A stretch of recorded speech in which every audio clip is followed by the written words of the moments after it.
Lousy Space Marines. It takes more than that to stop me. I'm not done with yous yet. I know I'm made now. I spit on your Emperor. I'm the biggest orc there is, and we's gonna show you how real orcs fight. Smash it, burn it down, and stomp it flat. Waaagh!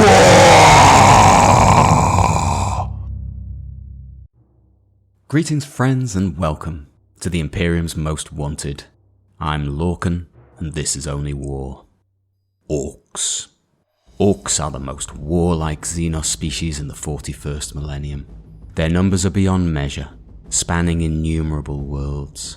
Across the entire galaxy there are orc realms, empires and hordes. Wherever humans have travelled, they have found orcs. Imperial scholars are sure that if the warring factions of orcs were ever able to truly unify, they would drown all the more civilized races in an unstoppable tide of violence and destruction. Luckily for humanity and the other races of the galaxy, orcs have an insatiable thirst for violence, coded into their very genetic makeup, which often means that orc tribes are in a near constant state of warfare with each other for dominance. Conflict governs the whole of orc society. It drives their technological advancements and even the growth of an individual. Orcs involved in prolonged periods of conflict proportionally increase in both size and strength. In a society where might is right, the more an orc fights, the higher up in the hierarchy he is likely to rise. Orcs instinctively obey those larger than them. The strongest rise to the top of their tribe, and the weak benefit from the superior face-smashing skills, leadership, of their larger kin. A tribe is simply the orc population of a given area, led by the biggest and most powerful orc warboss, and can range in numbers from a few hundred to over 1 million. Most commonly, an orc-dominated planet will sustain several tribes in a near-perpetual state of war. The authority of the warboss holds the loose confederation of orcs within the tribe together, preventing minor internal conflicts between rival elements in the tribe breaking out into all-out bloodshed. A warboss will find his position challenged by orcs within the tribe on occasion, especially if the boys have been deprived of a decent scrap against a common foe for a while. These power struggles can be resolved in a number of ways, but single combat is the most common. Either the rival is dispatched by the incumbent warboss, or the boss is overthrown, and usually slain.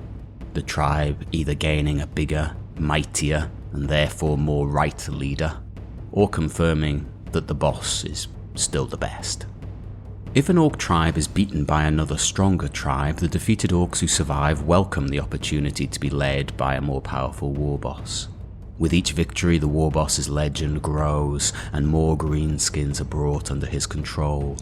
With the ever-growing horde comes more challenges to his position, but as tales of his prowess spreads, many more warbands will join willingly, seeking the opportunity to sate their lust for violence in the bloody campaigns to come under this emerging leader.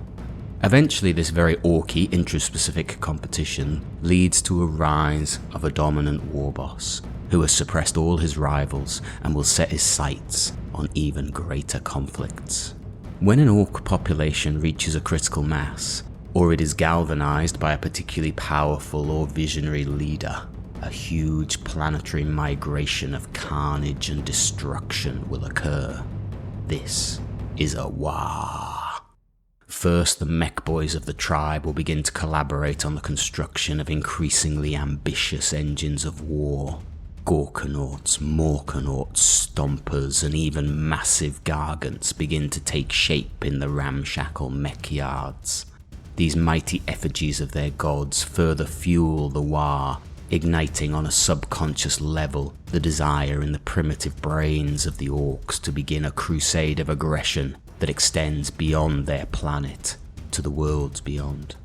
Once the mech boys construct or acquire enough crude spacefaring vessels to transport the teeming horde of greenskins, the emerging Waaagh starts to spread across the system, and the ruling war boss will be recognized by his subordinates as a warlord to be rightly feared and respected. The Ork Empire of Charadon is currently the largest and, to Imperial knowledge, longest standing of its kind.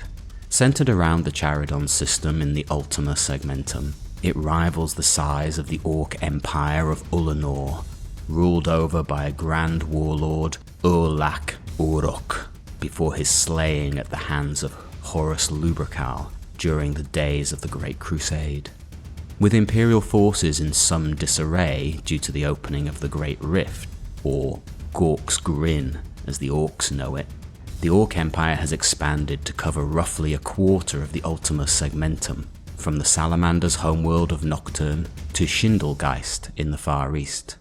The Grand Warlord of this sprawling empire is Snagrod, the Arch-Arsonist of Charadon, a warlord whose power and influence is said to rival the prophet of Gork and Mork himself, Gazgul Mag Uruk Thraka.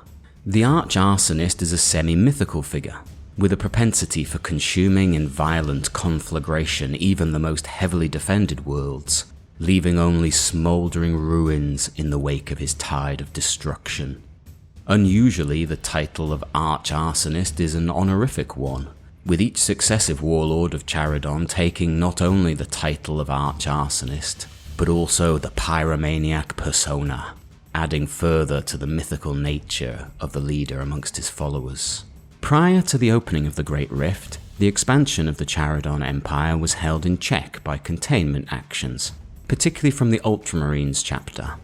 Directed by Chief Librarian Varo Tigurus, who has the unique ability to foresee tactical events, as well as being one of the foremost experts in Ork warfare, Chapter Master Marnius Calgar has been able to launch numerous surgical strikes upon Snagrod's forces in the east, preventing him launching a full-scale Waaagh into Ultramar itself. The Crimson Fists under Pedro Cantor mirrored this tactic in the west, diffusing a number of devastating Waaghs by eliminating Snagrod's key lieutenants bordering their territory, and protecting their home planet Rynn's world and the inner planets of the Loki sector for 2 millennia. However, in the wake of the Tyranid encroachment into the Ultima Segmentum from Hive Fleet Behemoth, the Ultramarines could no longer spare troops to keep the nearby Ork Empire in check, and it looked likely a huge Waaagh would soon invade the Ultramar system. But Snagrod is cunning, even by Ork warlord standards. Taking advantage of the confusion caused by the opening of the Cicatrix Maledictum, he expanded his empire north through numerous smaller-scale raids, satisfying the Orcs' hardwired need for bloodshed and conquest, but never committing to launching a large-scale military raid on the Imperium. Snagrod built up his forces further, while Ultramar anticipated the Arch-Arsonist would soon descend at the head of his Waaagh. What sets Snagrod apart from most warlords is not only his ability to learn from his past experiences of various foes, to anticipate their tactics and adapt appropriate strategies to crush them, but also to mesh together the different clans of his war horde, playing to their strengths when deploying them to achieve tactical advantages generally unheard of when combating the anarchic greenskins. And once again Snagrod proved his tactical nous and unpredictability, as he turned his attention not to the Ultramarines in the east, but to the Crimson Fists in the west. The first sign that Snagrod had turned his attention towards the Loki sector to the homeworld of the Crimson Fists was the attack on the unsuspecting planet of Bad Landing in 989 M41. Commissar Alphus Balder sent a last desperate transmission to the Crimson Fists. He lamented that Bad Landing had received no warning from the relay station on Dagoth. He surmised that the Greenskins had struck there first, and with a swiftness that prevented any warning from reaching Bad Landing. Balder gave other interesting descriptions of the Ork battle tactics. He describes an artillery bombardment followed by a ground assault of overwhelming numbers and ferocity. These are typical Ork tactics, but what is unusual is the circumstances in which he'd been thrust into command of the remaining handful of Astra Militarum troops from an original force of 3 regiments. Balder reported that the entire cadre of senior officers, apart from himself, who was executing his commissarial duties at the time, were killed in a precision stealth strike by orcs.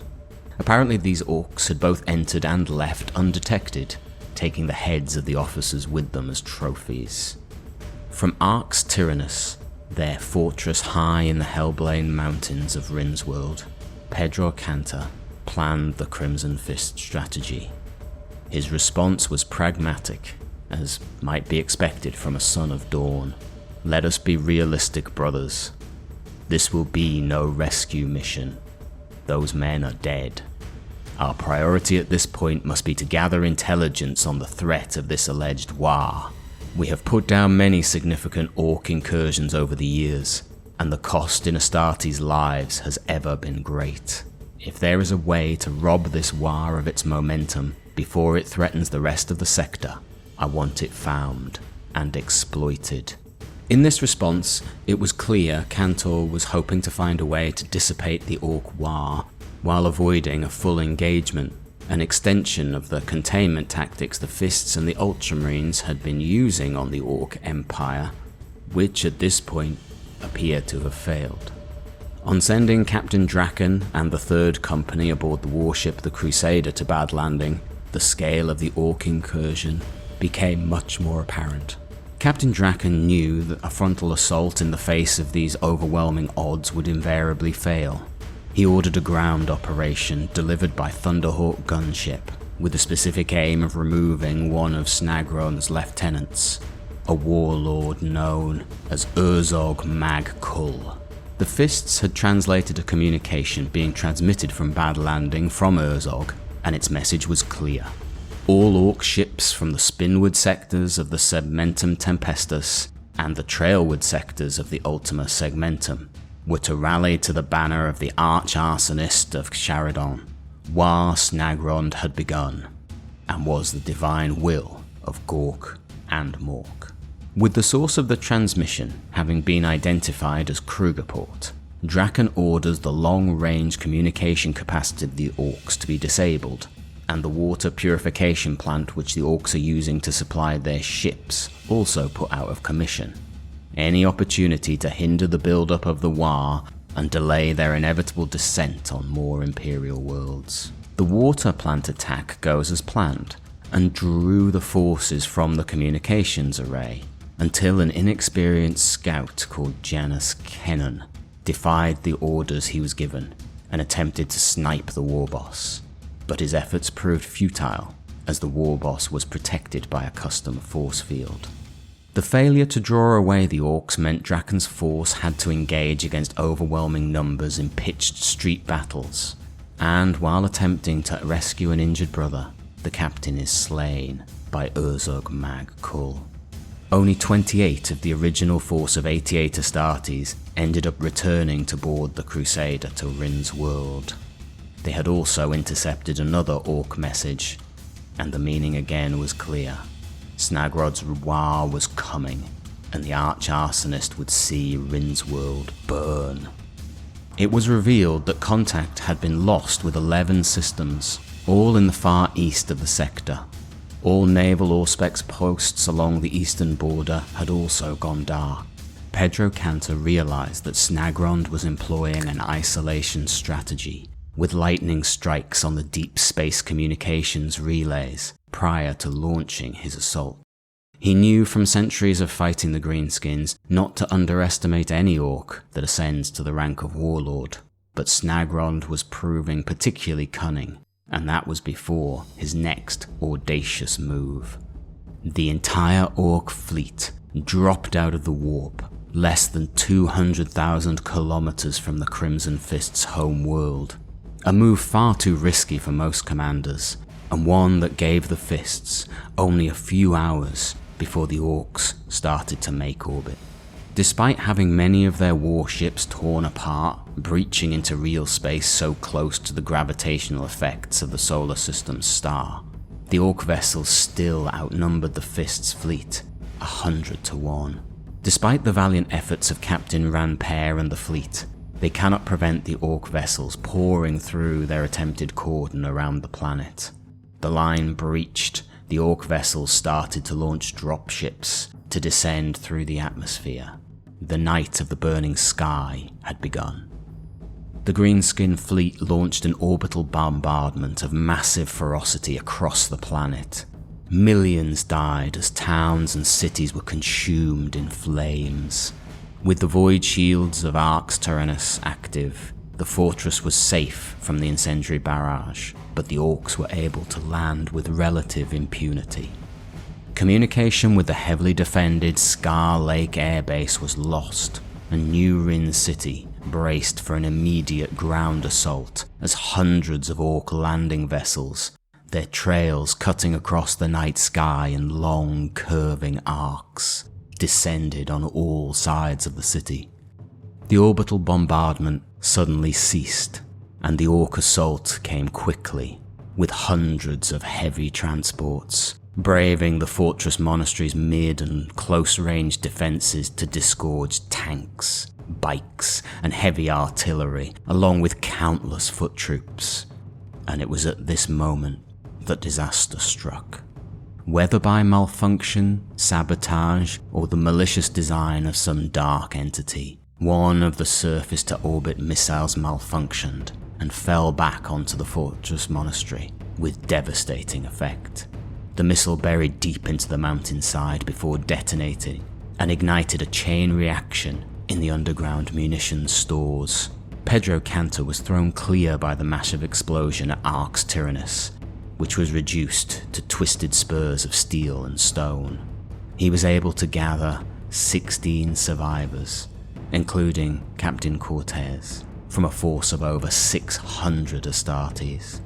Cantor found out from a downed Imperial fighter that Scar Lake had held out against assaults from both ground and air until a final dawn raid by Ork commandos, but their long-range Vox masts were targeted in the first wave of the assault on the airfield.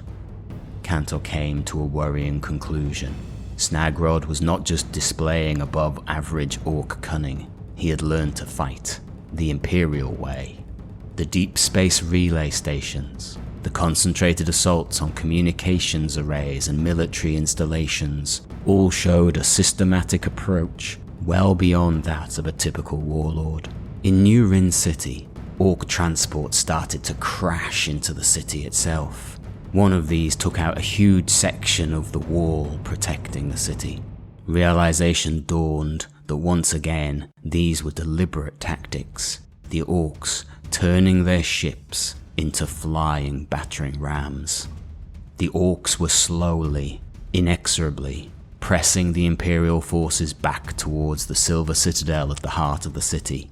Captain Alves, who was expecting the evacuation of an emergency refugee center, falls, holding back the Ork horde when the gate mechanism failed. The Fists and the Imperial army slowed the advance of the overwhelming hordes of greenskins to a crawl, but Snagrod's Waaagh was only gaining power as the defenders were forced further and further towards the Silver Citadel. Holding on through the rainy season, through summer and into autumn, the Orks started construction of massive war machines, and by the start of winter, the fruits of their effort became apparent. Huge gargants were slowly taking form. After a particularly harsh winter, the defenders had held for 18 months, but with the metallic leviathans nearing completion, they knew that resistance would soon come to a bloody end. They would not survive the march of the gargants. By the end of winter, the Fists were able to detect the reinforcements which had answered their call for aid, but through the pall of smoke and pollutants of the besieging Orks, 6 massive engines of war start to lumber forward. The Orks also detected the incoming Imperial fleet and moved not only to intercept in space, but also to strike the final crushing blow to the defenders of New Rynn City. The Imperial fleet was determined to save the chapter, but they needed the ground forces to retake New Rynn spaceport from Snagrod's horde. With the Gargants moving inexorably towards the Citadel walls, the Fists struck out on their mission, using tunnels beneath the city that connected to the spaceport. Eventually they fought their way up to a confrontation with the killer of Captains Alvez and Draken, Ork Waaagh. Clad in bright yellow mega armor and armed with a twin-linked heavy stubber and a massive power claw, the war boss was met head-on by Captain Cortez. Cantor and the rest of his squads pushed on to secure the walkway linking the comms tower to the tower containing the air defense control room. The chapter master was ambushed by Ork, who hurled him through the air before tossing the power fist of Captain Cortez at him. It still contained the severed arm of the captain within its ceramite casing. Cortez had put up a good fight, however, gouging out one of the war boss's eyes, destroying his gun, and damaging his mega armor before he succumbed to the mighty beast. Cantor and at least 2 of the remaining Fists engaged the war boss, but the fight was still very close, until Cortez, minus his missing arm, reappeared to get his revenge on Ork, forcing a crack grenade down his throat and ending the titanic battle. Cantor and his depleted squad descended to the top of the air defense tower, and here Snagrod finally made his appearance. Born on an Ork gunship and emanating an aura of immense physical power, Snagrod was the largest Ork Pedro Cantor had ever seen. He challenged the chapter master to single combat on the landing plate at the base of the tower. Snagrod wore no mega armor. His bare muscular torso was covered in scars and burns. His ranged weapon was a massive heavy stubber with a serrated bayonet. Trophies of his past kills, 4 Space Marine helmets, all of different chapters, adorned his belt. Snagrod and Cantor exchanged ranged fire, but both had energy fields protecting them, and soon their ammo ran dry. Snagrod threw aside his heavy stubber and charged with impossible speed as he drew his 2 huge chain axes. Cantor met him with power sword and master-crafted power fist. Snagrod had the advantage in both reach and strength, and his energy field deflected the few openings Cantor's superior skill afforded. Cantor was able to identify the power module for the Ork's personal shield, and when the Ork committed to a massive overhead blow, he was able to dodge and riposte with a blow that destroyed the module and made Snagrod vulnerable. Cantor then unleashed the full fury of a chapter master who has seen his home world ravaged and his once proud Crimson Fists decimated by the Ork warlord. Snagrod tried to cut Cantor in half with a double backhanded swipe, but Cantor was quicker, slipping under the swing and driving his power sword deep into Snagrod's flank. Snagrod was finally driven back, and Cantor delivered a blow with his power fist that smashed his shoulder.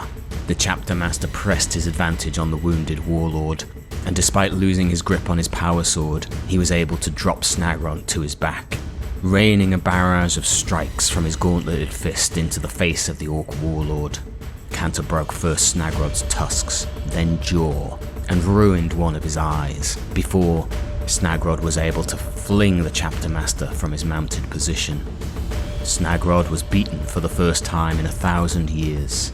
His face and shoulder ruined and bleeding heavily from the wound in his side, he finally turned and fled to his waiting gunship before Cantor could deliver the coup de grace. Covered by autocannon fire from his gunship, Snagrod was still able to taunt Cantor, laughing from the bay door as the Ork craft carried him away. At the Silver Citadel, the defenders and the last remaining air defences made a desperate attempt to hold out against the Gargants. The massive constructs breached the walls and laid waste to the outer districts, but victory at the spaceport soon allowed the reinforcing Imperial fleet to deploy the Titan legions they had brought, that would turn the tide as each of the monstrous constructs was destroyed. Over the following months, the Imperium pushed the remaining Ork forces back, claiming the cities and the settlements. One area that held out was Desolation Valley, next to the Sulphur River, where the mech yards of Big Mech Voltzug Scrap Crumpo were found. With air support from his Dakajet wings, most notably the Black Baron and the Vulture Squadron, the big mech hoped to construct a device that would put the orcs back on the offensive. Although the orc bombers were able to destroy bridges spanning the Sulphur River, preventing the Imperial forces mounting a ground assault, the Imperial Air Force was eventually victorious, destroying a force field generator the big mech was using to dam the river, and leaving most of the big mech's constructs lost amongst a sea of wreckage. Waaagh himself escaped, teleporting to a hidden base in the hinterlands and taking his secret device with him. The purpose of this device soon became apparent when a powerful beacon shot up from the planet's surface into the void. Light years away, the beacon reached Warlord Snagrod, who, having been defeated by Pedro Cantor, turned his attentions elsewhere. But Waagh's message of a war rekindled with the relief force drew Snagrod and the Waaagh back towards the planet. An armada of orc rocks, asteroids hollowed out by mech boys and fitted with various engines and weapons arrays, entered the system, answering the beacon's call to arms, with Snagrod believed to be travelling on board one of the largest. The Imperial forces destroyed the beacon, which was also acting as a tractor beam guiding the rocks to the planet's surface, and with its destruction, many go off course. The rock believed to be carrying Snagrod came down in the southern seas, although the warlord himself was never confirmed killed, or even aboard when the crash occurred.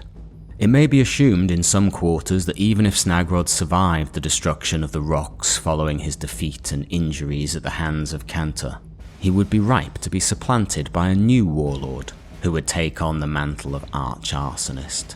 After losing such a major conflict, orcs will often depose of their failed leader, leading to a spiral of anarchy as the war bosses of various warbands seek to establish dominance and emerge as the new warlord.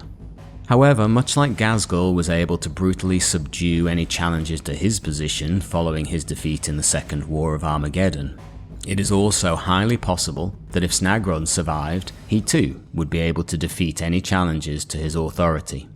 It is possible Snagrod is just keeping a low profile while marshalling his forces and rebuilding for another devastating Waaagh that will once again plague the systems of the Loki sector and beyond.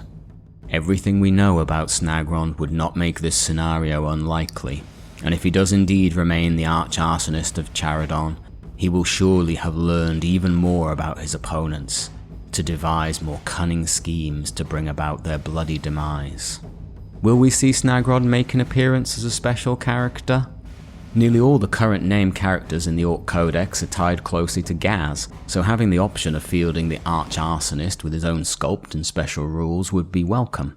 Updating the Commando and Tank Buster models, both of which are very effective in 9th, would make us war bosses very happy, and would fit nicely with Snagrod.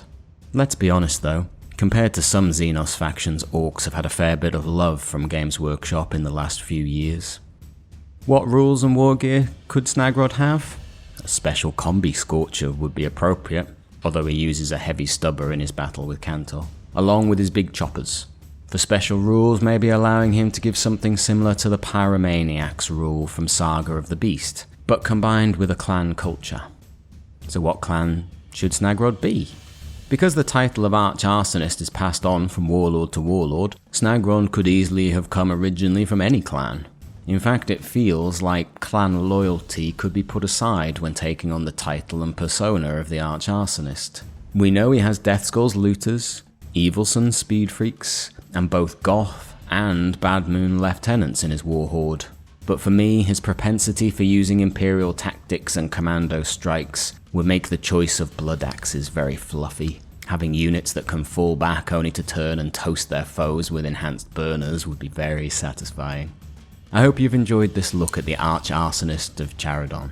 If you have, please hit the like button and consider subscribing to the channel for more 40k content and to help the channel grow. Let me know in the comments what changes you'd like to see for your boys in 9th edition, and if you have any suggestions for who you'd like to see covered next in the Imperium's Most Wanted. And I'll see you again, in the near future, where there is only war.